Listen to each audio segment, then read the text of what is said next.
နားရဲ့လေးမှာကြက်သားကိုထူးအဟင်းချက်အတစ်လေးနဲ့စီပြန်လေးရှက်ချက်စားမယ်ပိုးသွားရတာ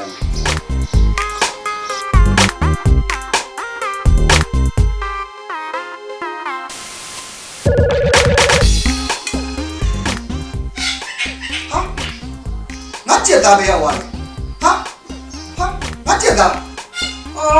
ဟိုတရောင်းစားခွေဆွဲပါလေဒီနဲ့တေချင်းစိုးကာလာနာမွေကွင်းကမင်းတော့ပြန်ပြီဟမ်အေးမင်းတို့ကတော့လေလုံးစင်ပြီးကြက်ကုန်မချက်စားဘူးမင်းကိုစီပြန်ချက်စားပြင်မယ်ဟမ်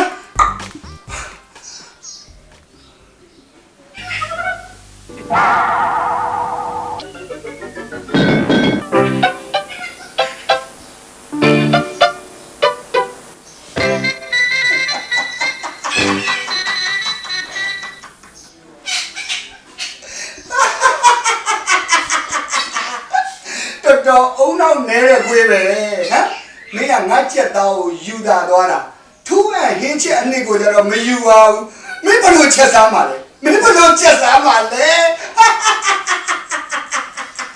တော်ငြိမ်မပြီးတဲ့ခွေးအုံနောက်နေတဲ့ခွေးခံလိုက်